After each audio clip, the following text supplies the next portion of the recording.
جو بھی دشمن ہے میرے سلف کا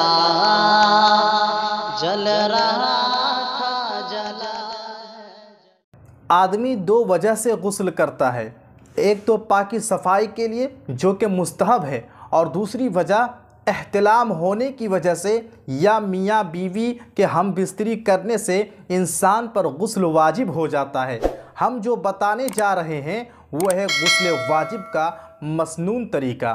تو غسل واجب کا مسنون طریقہ یہ ہے کہ سب سے پہلے ہاتھوں کو دھلیں، پھر سیدھے ہاتھ سے بائیں ہاتھ پر پانی ڈال کر شرمگاہ کو صاف کریں، پاک کریں، پھر ہاتھ کو مٹی یا صابن سے پاک اور صاف کریں۔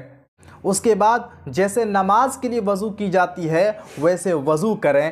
اس کے بعد 3 چلو پانی لے کر سر پر ڈالیں اور بالوں میں خلال کریں یہاں تک کہ بالوں کے جڑوں تک پانی پہنچ جائے۔ اس کے بعد داہنے کندھے پر 3 مرتبہ پانی بہائیں اور پھر بائیں کندھے پر 3 مرتبہ پانی بہائیں۔ اس کے بعد اپنے سر پر پانی بہائیں اور پھر پورے بدن اور جسم پر پانی بہائیں، اور اسی طرح پاؤں کو وضو کے ساتھ بھی دھو سکتے ہیں یا غسل کرنے کے بعد آخر میں بھی دھو سکتے ہیں۔ تو یہ ہے غسل واجب کا مسنون طریقہ۔